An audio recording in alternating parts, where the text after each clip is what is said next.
नमस्कार, आप देख रहे हैं वर्ल्ड नाउ। मैं हूं आपके साथ विवेक शानले। इस खास शो में हम बताते हैं आपको दुनिया की हर बड़ी खबर के बारे में, स्पेशली वो खबरें जो डायरेक्ट आपसे कनेक्ट होती है और जिसका असर आप पर होता है। वर्ल्ड नाउ में आज हम आपको सबसे पहले बताएंगे ईरान में आने वाले आर्थिक सुनामी के बारे में। क्या ईरान ने इस जंग की अब सबसे पहली और सबसे बड़ी गलती कर दी है? एक फलसफा है जिसने तुम्हारे बुरे वक्त में मदद की, उस हाथ को कभी काटना नहीं चाहिए। लेकिन शायद ईरान यह फलसफा भूल रहा है। और आज पहली बार है जब मैं अपने शो में ईरान की इस गलती को उजागर करने जा रहा हूं, वो भी तथ्यों के साथ। क्या ईरान ने अपने उस मददगार को तबाह कर दिया जिसने बुरे वक्त में ईरान का सबसे ज्यादा साथ दिया? नतीजा, जो ईरान के संकट काल में मददगार बना था, उसने अब तीसरी आंख खोल दी है। और यह तीसरी आंख ईरान में बड़ी आर्थिक तबाही ला सकती है। इसलिए वक्त है कि मुश्तबा खामनेई अपने इस फैसले पर पुनर्विचार करें, क्योंकि यूएई ने फैसले लेने शुरू कर दिए हैं जिससे ऐसी तबाही आ सकती है कि ईरान की पूरी अर्थव्यवस्था डोल जाएगी। पिछले 47 साल से यह देश ईरान का ढाल बना हुआ था, यहां तक कि ईरान की मदद के लिए अपने आका के हुक्मों की तामील भी इसने करनी बंद कर दी, और चोरी छिपे ही सही। लेकिन यह देश ईरान को लगातार मदद पहुंचाता रहा। पूरी दुनिया ने जिसके सांसों की डोर काटनी चाहिए, उस ईरान के लिए यह देश ऑक्सीजन सिलेंडर बना। लेकिन खाड़ी में हुई जंग में ईरान अपने इसी मददगार पर मिसाइल से हमला करता रहा। कुछ दिनों तक तो बड़े सब्र के साथ सब कुछ सहन किया गया, लेकिन जब हमले अमेरिकी सैन्य बेस से निकलकर दूसरी जगहों पर होने लगे, जहाजों और तेल रिफाइनरीज पर अटैक होने लगे, तो सब्र का बांध टूट गया और एक ऐसा फैसला लिया गया जो अमेरिकी प्रहार से भी ज्यादा घातक साबित हो सकता है। तो मैं फिर से दोहरा रहा हूं, क्या ईरान ने इस जंग में अब तक की सबसे बड़ी गलती कर दी है? क्या है यह कहानी? आखिर यूएई को तीसरी आंख क्यों खोलनी पड़ रही है? और क्या ईरान के पास अभी भी मौका है कि वो इस गलती को सुधार सकता है?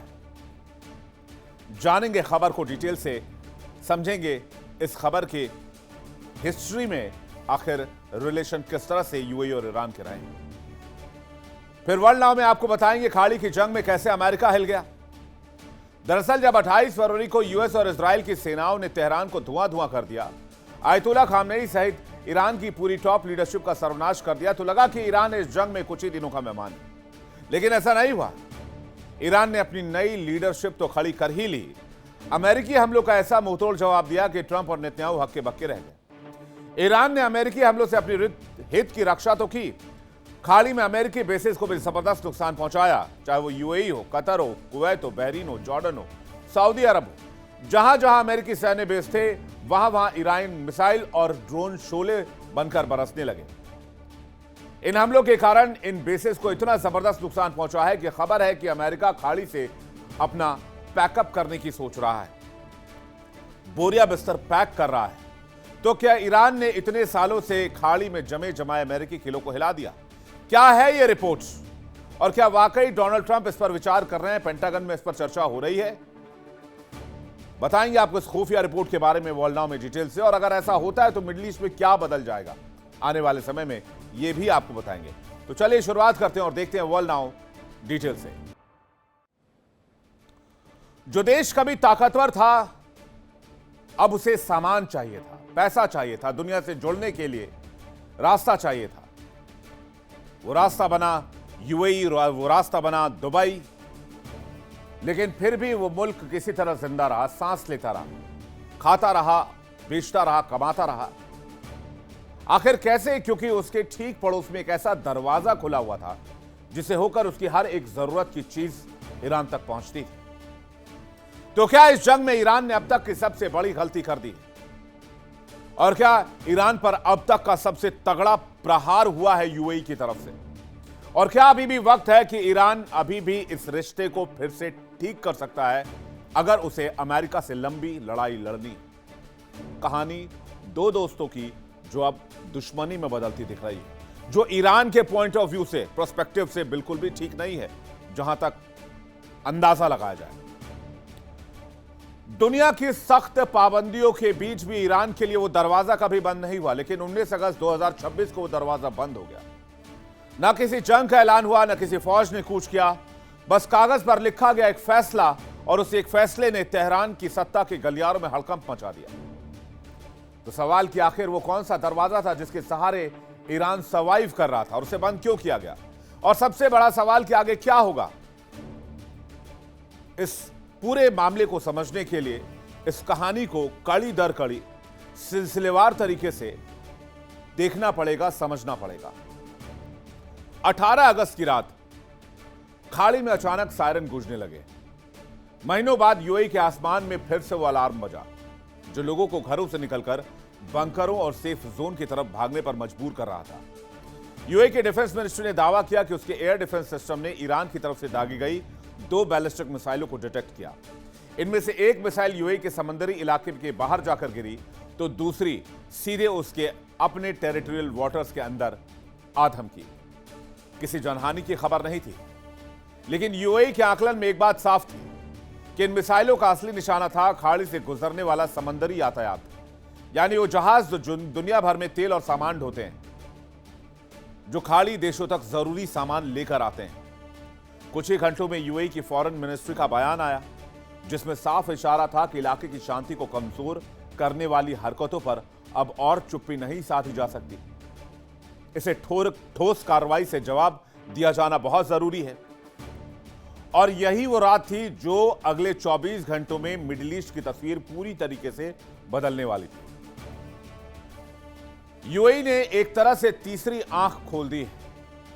ईरान पर बड़ा इंपैक्ट हो सकता है। ईरान के लिए अलार्मिंग सिचुएशन है। यूएई ने पूर्ण व्यापारिक प्रतिबंध लगा दिया है ईरान पर, एम्बार्गो लागू कर दिया है। एक तिनका तक का व्यापार नहीं होगा ईरान के साथ। तेहरान के हुक्मरानों की नींद उड़ गई। अमेरिकी प्रतिबंध भी इस फैसले के सामने फीके पड़ते नजर आ रहे हैं। एक्शन की बड़ी वजह, यूएई सीमा में दागी गई थी 2 ईरानी बैलिस्टिक मिसाइल। मिसाइल हमले के बाद यूएई ने बेहद कड़ा रुख अपनाया। हालांकि ईरान ने हमले से पल्ला झाड़ते हुए खुद को बेगुनाह बताया। यूएई ने तेहरान का हर बहानेबाजी का दावा भी खारिज कर दिया है। इसे हो क्या सकता है? अगर यूएई एम्बार्गो ईरान पर लगा रहा है तो यह ईरान के लिए अब तक की सबसे बड़ी आर्थिक चोट हो सकती है, एक्सपर्ट्स का दावा है। ईरान की अर्थव्यवस्था पर सीधा और घातक असर हो सकता है। लेकिन यूएई का सब्र क्यों जवाब दे दिया गया? क्योंकि एक कोई पहला मौका नहीं है जब ईरान ने यूएई को निशाना बनाया। जंग के शुरुआती 1.5 महीने में ही ईरान ने गल्फ क्षेत्र में मौजूद अमेरिकी ठिकानों और ऊर्जा केंद्रों पर मिसाइलों और ड्रोन्स की बौछार कर दी थी, जिसमें सबसे ज्यादा चोट यूएई को पहुंची थी। आंकड़ों की माने तो ईरान ने यूएई की तरफ 530 से ज्यादा बैलिस्टिक मिसाइलें, 26 क्रूज मिसाइलें और 2200 से अधिक घातक ड्रोन दागे हैं अभी तक। हालांकि तेहरान का दावा है कि केवल वो अमेरिकी सैन्य ठिकानों को अटैक कर रहा है, निशाना बना रहा है। लेकिन मिसाइल डिफेंस सिस्टम ने जो मिसाइलें और ड्रोन तबाह किए थे, उसके मलबे ने यूएई की नागरिक संपत्तियों को भारी नुकसान पहुंचाया। दुबई का ऐतिहासिक Jebel Ali port, Abu Dhabi का Mussafah fuel terminal, Fujairah oil depot और यहां तक कि बरकाह न्यूक्लियर पावर प्लांट भी ईरानी हमलों की जद में आ चुके हैं। खबर है कि इन हमलों में यूएई के 15 आम नागरिकों की जान गई, 246 लोग घायल हो गए। और ऐसे में यूएई के सब्र का बांध आखिरकार टूट गया। खाड़ी जंग से ईरानी हमले में यूएई की तबाही के आंकड़े आपके सामने रखते हैं। कुल 15 लोग मारे गए, जिसमें 13 नागरिक और 2 सैनिक, भारत, पाक, नेपाल और मिस्र के निवासी भी शामिल हैं। कुल 230 से ज्यादा लोग घायल हुए। हवाई रक्षा खर्च भारी भरकम हो गया यूएई के लिए। दावा किया गया कि ईरान की तरफ से 3000 से ज्यादा मिसाइल और ड्रोन हमले किए गए, जिसमें 551 से ज्यादा बैलिस्टिक मिसाइलों को नाकाम किया गया, 2263 से ज्यादा ड्रोन्स को नाकाम किया गया, जिसमें थार्ड और पैट्रियट डिफेंस सिस्टम का इस्तेमाल किया गया और यूएई को $2 बिलियन यानी 16,000 करोड़ रुपए से भी ज्यादा खर्च करने पड़े। इतना ही नहीं, बुनियादी ढांचे पर भी चोट हुई। हवाई अड्डे दुबई और जायद इंटरनेशनल एयरपोर्ट, जो कि सबसे व्यस्तम एयरपोर्ट है मिडिल ईस्ट का, एशिया का, वो प्रभावित हुए। होटल को आप ले लीजिए, बुर्ज अरब और द पाम फेयरमोंट में अटैक हुआ जिसकी वजह से नुकसान हुआ। फुजैरा पोर्ट और एडीएनओसी तेल टैंकर्स पर हमला किया गया। आर्थिक झटका अगर आप देखें तो शेयर बाजार में तकरीबन $120 बिलियन यानी कि 10 लाख करोड़ रुपए डूब गए। दुबई का पर्यटन डिपार्टमेंट, टूरिज्म जो बहुत फेमस है, आप में से कई लोग हो सकता है कि वहां से होके आ भी चुके होंगे। होटल की ऑक्यूपेंसी 80% से गिरकर 10% पर रह गई। मार्च के महीने में 2.5 लाख से ज्यादा होटल बुकिंग्स कैंसिल हुई है। अब जरा समझिए कि मरता क्या ना करता। इसलिए यूएई को वो फैसला लेना पड़ा जिससे ईरान को यह मैसेज जाए कि आप अपने हिसाब से किसी दूसरे देश को, इस इलाके में मौजूद देश को तबाह नहीं कर सकते। तो पॉइंट आता है कि यूएई का यह फैसला तेहरान के लिए इतना बड़ा सेटबैक क्यों है?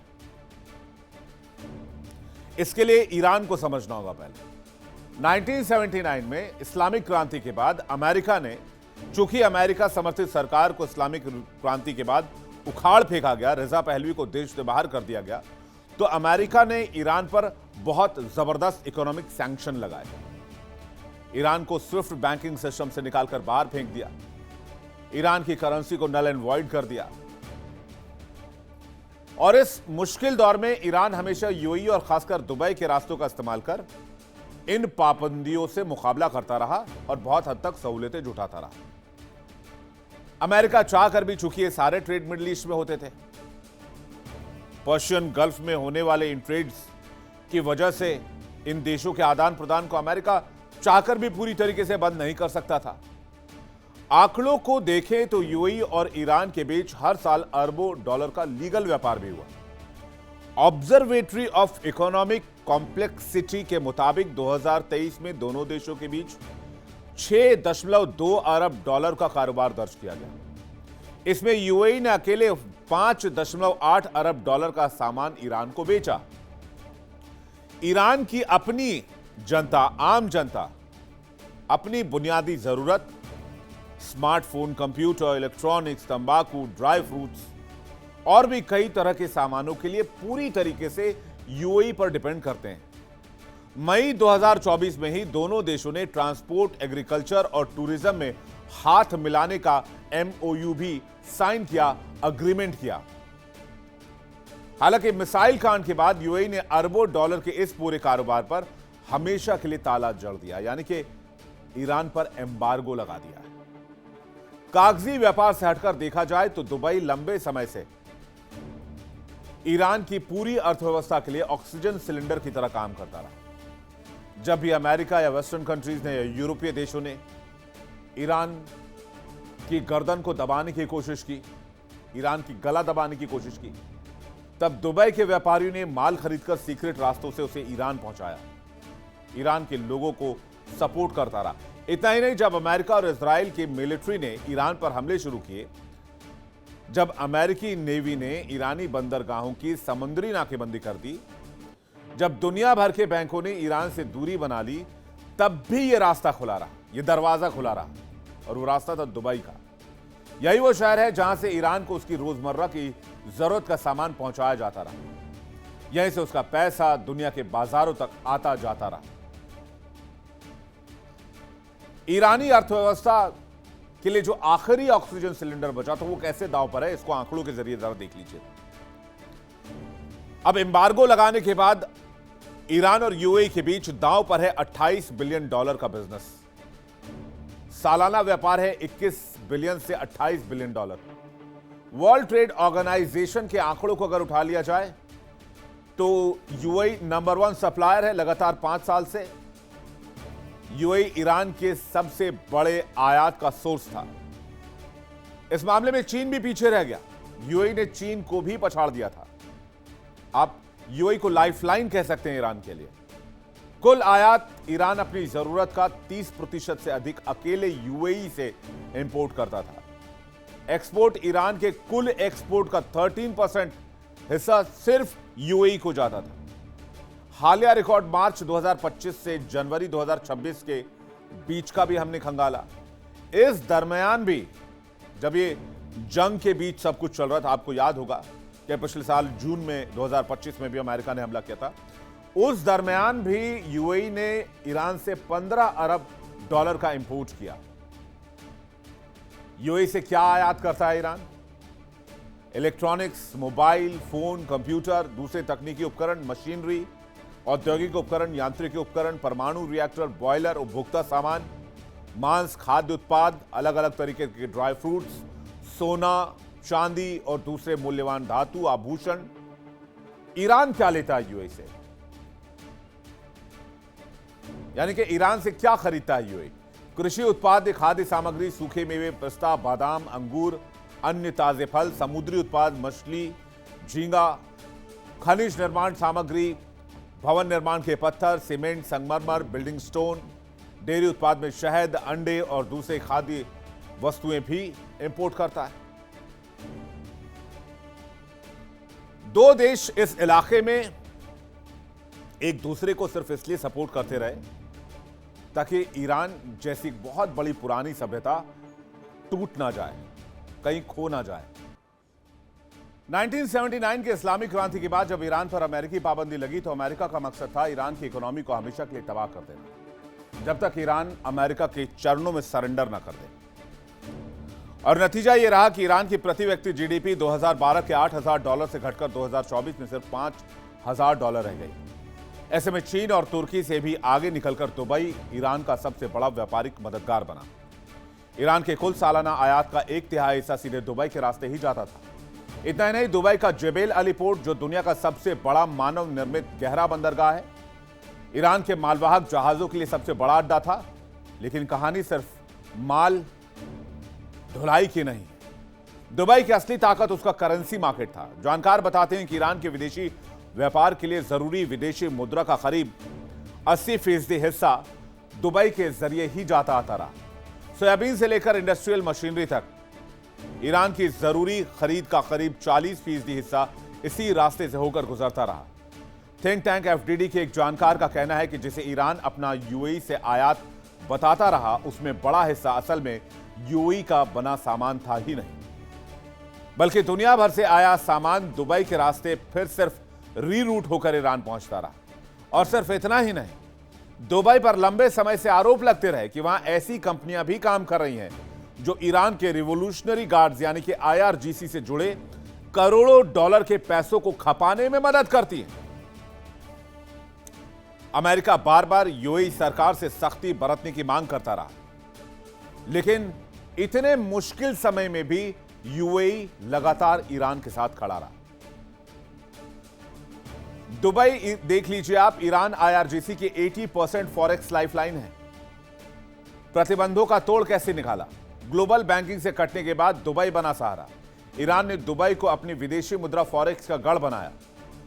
इकोनॉमी वॉशिंग मशीन एक तरह से बन चुका था दुबई ईरान के लिए। दुबई के जरिए बिकता था ईरान का प्रतिबंधित तेल। तेल के बदले में वैध डॉलर और दिरहम बाहर आते थे। दुबई में फर्जी कंपनियों का जाल बनाया गया। दुबई के फ्री जोन्स में आईआरजीसी की सैकड़ों शेल कंपनियां बनाई गई और इन शेल कंपनियों के जरिए खुफिया लेन देन किया गया। हवाला का बड़ा नेटवर्क तैयार किया गया। पारंपरिक बैंकों को बाईपास कर सर्राफा नेटवर्क का इस्तेमाल किया गया और सर्राफा नेटवर्क के जरिए अरबों डॉलर सीधे तेहरान भेजे जाते थे। मकसद क्या था? आईआरजीसी को स्ट्रेंथन करना, ईरान के प्रॉक्सीज को स्ट्रेंथन करना, हमास, हूती, हिजबुल्लाह तक कैश में, डॉलर में पैसा पहुंचाना। समझिए कि ईरान को मजबूत करने में यूएई का कितना बड़ा हाथ रहा। जो लोग इन दोनों देशों का इतिहास जानते हैं वो जानते हैं कि इन दोनों के बीच का व्यापार क्या रहा है। यह कहानी बहुत पुरानी और बहुत लंबी, बहुत गहरी और बहुत उलझी हुई भी है। पहले तो यह जान लीजिए कि यूएई इतिहास में कोई एक देश था ही नहीं। तो 1971 में एक अलग देश बना। ये तो अलग अलग एमिरेट्स थे। एमिरेट्स मतलब रियासतें, जिनके शासक को अमीर कहते हैं और अमीर से बना एमिरेट्स। United Arab Emirates. तो स्ट्रेट ऑफ होर्मुज के एक तरफ ईरान, दूसरी तरफ थे 7 छोटे छोटे emirates, Abu Dhabi, Dubai, Sharjah, Ajman, Al Quwain, Fujairah और रास अल खैमा। ये सब ब्रिटिश राज के संरक्षण में थे, ब्रिटिश प्रोटेक्टोरेट थे, ब्रिटिश हुकूमत के साए में जीते थे, जैसे एक समय में हिंदुस्तान रहा करता था। ब्रिटिश अधिकारी फैसला लेते थे और ये एमिरेट्स अपने अपने शेखों के अधीन अलग अलग चलते थे। मोती निकालने वाले मछुआरे होते थे, रेगिस्तान के लोग थे, छोटे छोटे गांव और किले थे वहां। और समुद्र के दूसरी तरफ क्या था? दूसरी तरफ था ईरान। तब का ईरान, शाह का ईरान, एक अत्याधुनिक, विकसित, ताकतवर देश ईरान, तेल की दौलत और चमकता धमकता हुआ ईरान, पश्चिमी देशों का दोस्त, न्यूक्लियर एनर्जी से लैस। ये सब 79 पहले कहानी है। आधुनिक सेना वाला ईरान, क्लीन एनर्जी वाला ईरान, दुनिया भर के पर्यटकों का पसंदीदा डेस्टिनेशन ईरान, आधुनिक शहरों वाला ईरान। तेहरान में ऊंची इमारतें थी, नई नई कारें थी, फैशन दिखता था, दुनिया भर के लोग नजर आते थे, बीचेस गुलजार थे, कपड़ों पर कोई पाबंदी नहीं थी। शाह मोहम्मद रजा पहलवी के शासन में ईरान खाड़ी का सबसे पावरफुल देश था, क्योंकि पीछे अमेरिका खड़ा था। ईरान के सामने आबू धाबी, दुबई, ये सब वगैरह वगैरह देश कुछ भी नहीं थे, तिनके के बराबर थे। उनके यहां तेल भी ईरान के बहुत बाद में निकला था, तो वो भी आधुनिक बनने की कोशिश तो कर रहे थे, लेकिन ईरान इस दौर में बहुत आगे था। 1971 में अंग्रेज वहां से जाने लगे और इन एमिरेट्स को आजादी मिलने वाली थी। ईरान और इनके बीच में समुद्र में स्ट्रेट ऑफ होर्मुज में 3 टापू, जिन पर ईरान पहले से अपना हक जताता था, लेकिन ब्रिटेन की सेना थी तो वो वहां उनको फटकने नहीं देती। अबू मूसा, ग्रेटर ट्यूनब और लेसर ट्यूनब, ये तीनों छोटे द्वीप स्ट्रेट ऑफ होर्मुज के बीच हैं। तो जब 1971 में ब्रिटिश सेना वापस जा रही थी, एमिरेट्स फ्री होने वाले थे, ठीक उसी समय ईरान ने इन 3 टापुओं पर कब्जा कर लिया। शारजा और रास अल खैमा इन द्वीपों को अपना मानते थे। वहां अरबी लोग रहते थे, मछली पकड़ते थे, मोती निकालते थे, लेकिन ईरान का कहना था कि ये इलाके उसके हैं, हमेशा से उसके थे, क्योंकि प्राचीन फारसी साम्राज्य का ये इलाका हुआ करता था। टाइमलाइन देख लीजिए आप। 1971 जब ईरान ने यूएई के द्वीप छीन लिए, 1970 का दशक खाड़ी का सबसे अत्याधुनिक और ताकतवर देश हुआ करता था ईरान। एमिरेट्स की हैसियत तब ईरान के सामने कुछ नहीं हुआ करती थी। 1971 में ब्रिटिश सेना की विदाई हुई, एमिरेट्स को आजादी मिली। समंदर के बीच अबू मूसा, ग्रेटर ट्यूनब और लेसर ट्यूनब, तीनों टापू ब्रिटिश सेना के हटने के बाद ईरान के कब्जे में आ गए। फिर दर 7 एमिरेट्स ने मिलकर एक देश बनाने का फैसला किया कि हम अलग अलग क्यों रहें, हम एक साथ रहेंगे।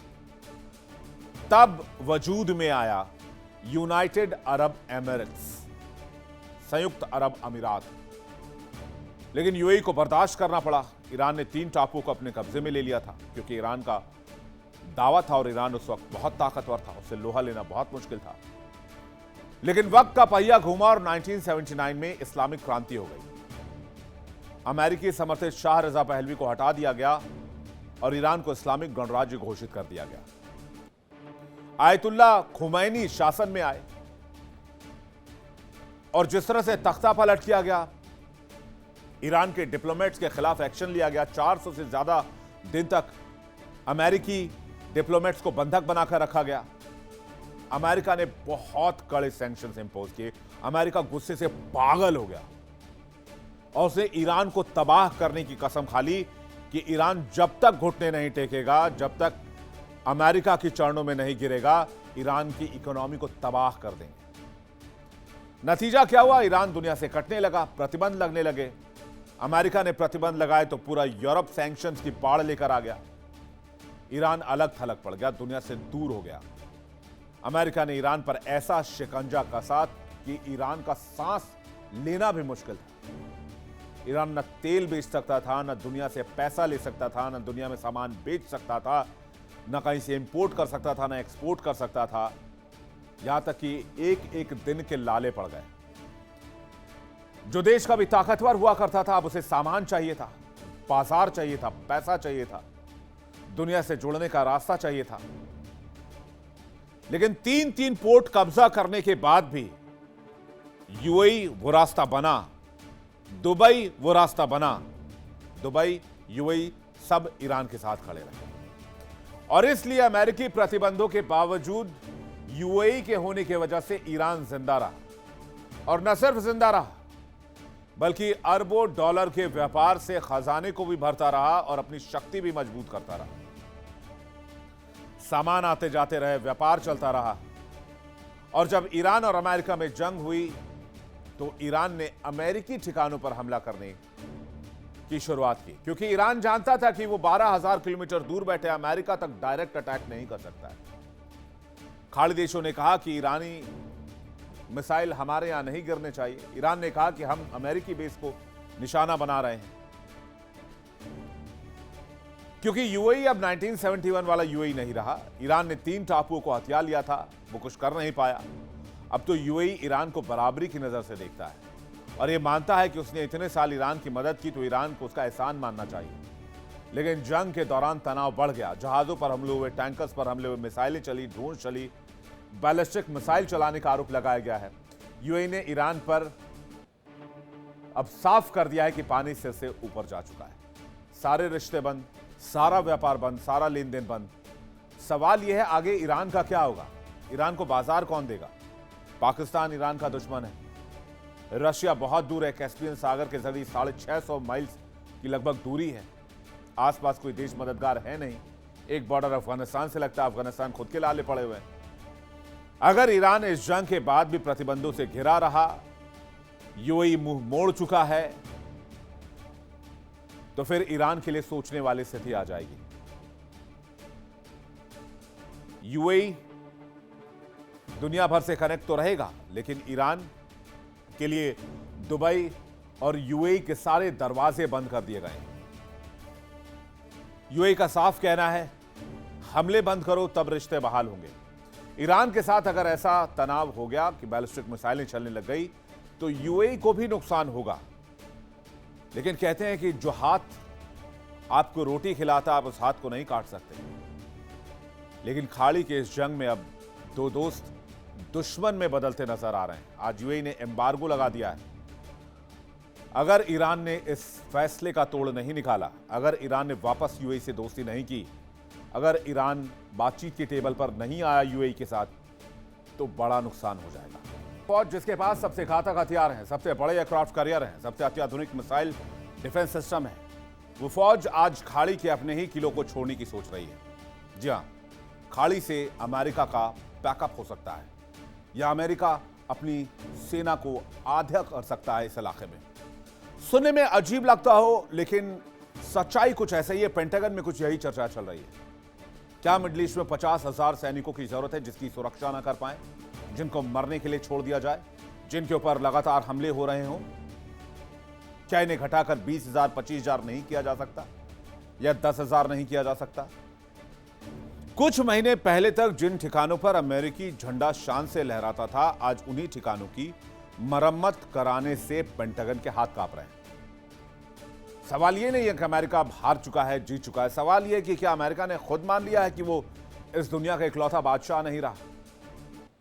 किसने दी आखिर उसे इतनी बड़ी चोट कि वॉशिंगटन में बैठे रणनीतिकार, पेंटागन में बैठे रणनीतिकार अपने ही दशकों पुरानी रणनीति पर सवाल उठाने लगे हैं?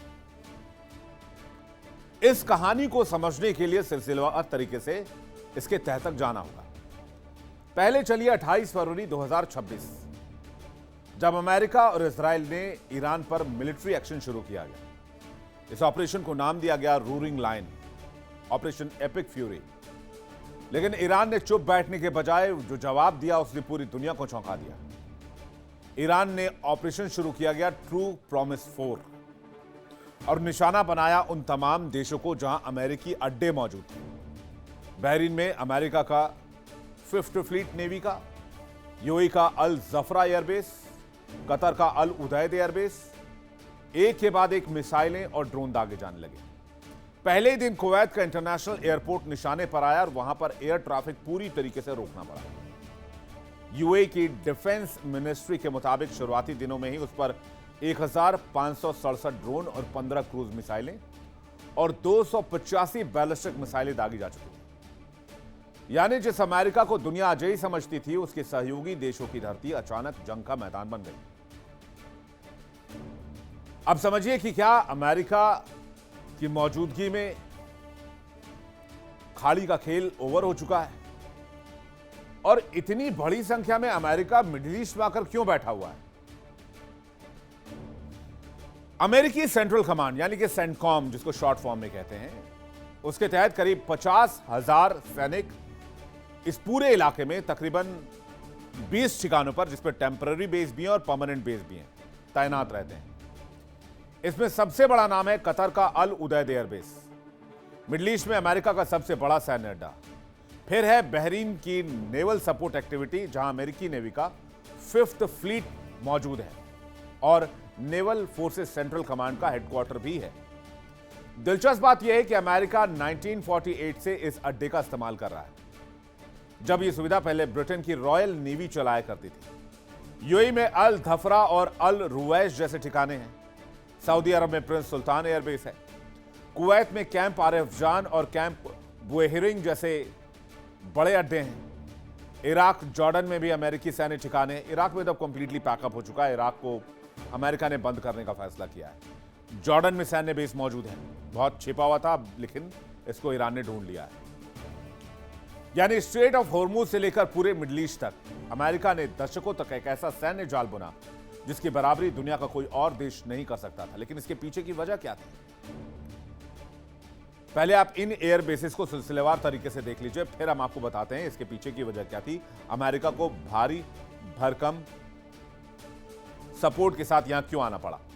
यह तस्वीर इस वक्त आप देख रहे हैं, ये जो नक्शा देख रहे हैं आप, यह नक्शा है मिडिल ईस्ट का, जहां पर मिडिल ईस्ट में अमेरिका की मौजूदगी आपको साफ साफ नजर आ रही होगी। मैं अगर इस तरफ आ जाऊं तो आप यहां से साफ तौर पर देख पाएंगे, ये अमेरिका की मौजूदगी आप देख लीजिए।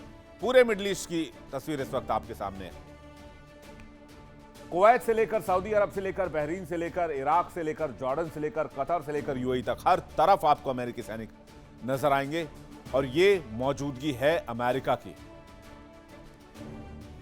खाड़ी में अमेरिकी सैनिक और साजो सामान की संख्या देख लीजिए। कुवैत में करीब 13,500 सैनिक हैं। बख्तरबंद गाड़ियां, भारी टैंक, पैट्रियट एयर डिफेंस मौजूद है। कतर में 8 से 10,000 सैनिक हैं। लड़ाकू विमान, F-15E, F-16, F-18, बमवर्षक, drone, command centre सब मौजूद है। बहरीन में 9,000 से ज्यादा सैनिक हैं।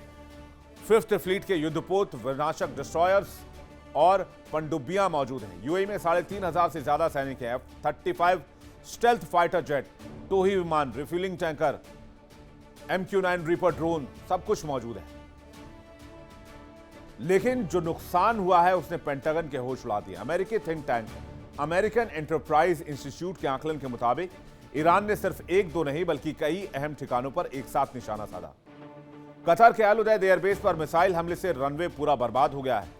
वहां का अर्ली वार्निंग रडार सिस्टम भी क्षतिग्रस्त है, जिससे हवाई सुरक्षा तालमेल बुरी तरीके से प्रभावित है। बहरीन में अमेरिकी नेवी का 5th फ्लीट कम्युनिकेशन रोडूम तबाह हो गया है। वहां पर कम से कम 2 एयर डिफेंस सिस्टम को नुकसान पहुंचा है। अकेले इस मुख्यालय की मरम्मत में लगभग $20 करोड़ का आकलन बताया जा रहा है। यूएई के अल दफरा और अल रुवैस बेस पर फ्यूल स्टोरेज टैंक, एक मेडिकल क्लिनिक, हैंगर और बैरक पूरी तरीके से तबाह हो गया है। कुवैत का अली अल सलीम एयरबेस भी निशाने पा रहा है। कैंप आरिफ जान और कैंप बुएरिंग को भी बड़ा नुकसान झेलना पड़ा है। यहां तक कि अमेरिकी फौज को कैंप आरिफ जान से हटाकर बुबियान आइलैंड के नए कैंपों में शिफ्ट करना पड़ा है और काफी सैनिकों को सैन डियागो गार्सिया पर शिफ्ट किया गया है। सऊदी अरब का प्रिंस सुल्तान एयरबेस, जॉर्डन का मुआफक साल्ती एयरबेस और उत्तरी इराक का एक गोला बारूद भंडार भी इस लिस्ट में शामिल है, जो तबाही के कैटेगरी में है। यानी अगर आप पूरी तरीके से देखें तो साफ तौर पर आपको नजर आएगा कि मिडिल ईस्ट में अमेरिकी ढांचा 50 से 60% डिक्लाइन कर गया है और अब उसको दोबारा रिबिल्ड करने के लिए करोड़ों अरबों डॉलर चाहिए। अब सवाल यह उठता है कि आखिर ये ठिकाने अमेरिका के लिए इतनी कीमती क्यों हैं? कि उनकी बर्बादी से पूरे पेंटागन में हड़कंप मचा हुआ है। दरअसल हर एक बेस का अपना एक खास रणनीतिक मकसद है, महत्व है। अल उदैद एयरबेस सिर्फ एक एयरबेस नहीं है, बल्कि मिडिल ईस्ट में अमेरिका की पूरी एयर पावर का माइंड है। यहीं से लड़ाकू विमानों की उड़ानें कोऑर्डिनेट होती हैं, यहीं से पूरे क्षेत्र की निगरानी होती है। बहरीन का बेस इसलिए अहम है क्योंकि वहां गहरे पानी वाला बंदरगाह है। एयरक्राफ्ट कैरियर जैसे बड़े जंगी जहाजों को भी यह संभाल सकता है। यानी अमेरिकी नौसेना की पूरी ताकत यहीं से संचालित होती है। इसलिए फिफ्थ फ्लीट का कमांड सेंटर भी है। यूएई का अल धफ्रा एयरबेस अमेरिकी एयरफोर्स और आर्मी के लिए एक बहुत बड़ा और इंपॉर्टेंट लोकेशन है, जो ईरान से सबसे नजदीक पड़ने वाले ठिकानों में गिना जाता है।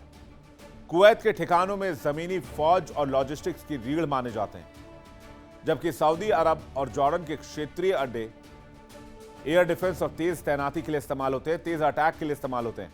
ईरान पर most of the attacks Jordan के बेस से किए गए हैं, इसलिए जॉर्डन के बेस पर भी बहुत हमले हुए हैं। अगर इनमें से एक भी इलाका कमजोर पड़ता है तो पूरे इलाके में अमेरिका की ताकत दिखाने, निगरानी रखने और तुरंत कार्रवाई करने की क्षमता पर सीधा असर होता है। यही वो जगह जहां कहानी असली मोड़ लेती है। वॉशिंगटन पोस्ट की रिपोर्ट के मुताबिक पेंटागन अब खुद से सबसे बड़ा सवाल पूछ रहा है, क्या उन ठिकानों को जिनको नुकसान हुआ है उन्हें पहले जैसा बनाकर फिर से वहां भारी संख्या में सैनिक तैनात किए जाएं, या फिर यहां से यू टर्न ले लिया जाए? अमेरिकी रक्षा मंत्री पीट हेग्सेथ ने अभी तक किसी औपचारिक समीक्षा के आदेश तो नहीं दिए गए, लेकिन पेंटागन इसे भविष्य की जरूरतों के लिए प्रूडेंट प्लानिंग यानी सतर्क योजना बता रहा है। जो रणनीति अब चर्चा में है उसके मुताबिक अमेरिका बड़े और स्थायी अड्डों की जगह सैनिकों, हथियारों को छोटे, बिखरे हुए और कम दिखने वाले ठिकानों पर तैनात करने की सोच रहा है। यह कुछ वैसा ही है जैसे ईरान का मोज़ैक डॉक्ट्रिन काम करता है कि जब ईरान पर हमला हो, ईरान की लीडरशिप पर हमला हो, तो आईआरजीसी पूरे ईरान को 31-32 अलग अलग कमांड सेंटर्स में डिवाइड कर दे और वो कमांड सेंटर्स प्रॉपर कोऑर्डिनेट होकर दुश्मनों पर हमला करें, जिसे किसी भी एक कमांड सेंटर को नुकसान पहुंचने पर पूरी की पूरी आर्मी ध्वस्त ना हो। अमेरिका को ईरान की टैक्टिक्स शायद पसंद आ गई है और इसलिए ईरान पर अभी तक जितने भी हमले हुए हैं, ईरान में आईआरजीसी को बहुत ज्यादा नुकसान नहीं हुआ है। इसके साथ ही लंबी दूरी के विमानों, समुद्री ताकत, ड्रोन और मिसाइल डिफेंस सिस्टम पर ज्यादा भरोसा जताया जा सकता है। यानी अमेरिका पूरी तरह खाड़ी से नहीं जा रहा, बल्कि अपनी मौजूदगी को छोटा कर रहा है और ज्यादा रिस्पॉन्सिव बनाने की सोच रहा है। लेकिन सैनिक तो कम करने पड़ेंगे। पेंटागन की नई रणनीति क्या है? क्या बोरिया बस्तर समेटना होगा? अमेरिकी सैनिकों की पूरी तरीके से वापसी नहीं होगी। अमेरिकी सेना के लिए रणनीति में बदलाव किया जा रहा है। अमेरिकी सैनिकों को पहले सुरक्षित जगहों पर भेजा जाएगा, जिससे अमेरिकी सेना को भारी नुकसान ना हो। अभी तक का नुकसान 37.5 अरब डॉलर का बताया जा रहा है। दोबारा निर्माण पर संशय भी बरकरार है। जो इलाके ध्वस्त हो चुके हैं उनको अमेरिका शायद ना बनाए और ज्यादातर सैनिकों की घर वापसी करा दे और कुछ सैनिकों को जॉर्डन, इजराइल और डियागो गार्सिया की तरफ शिफ्ट कर दे। अब सबसे बड़ा सवाल, अगर अमेरिका सच में इस इलाके में मौजूदगी घटाएगा तो इसका इंपैक्ट क्या होगा?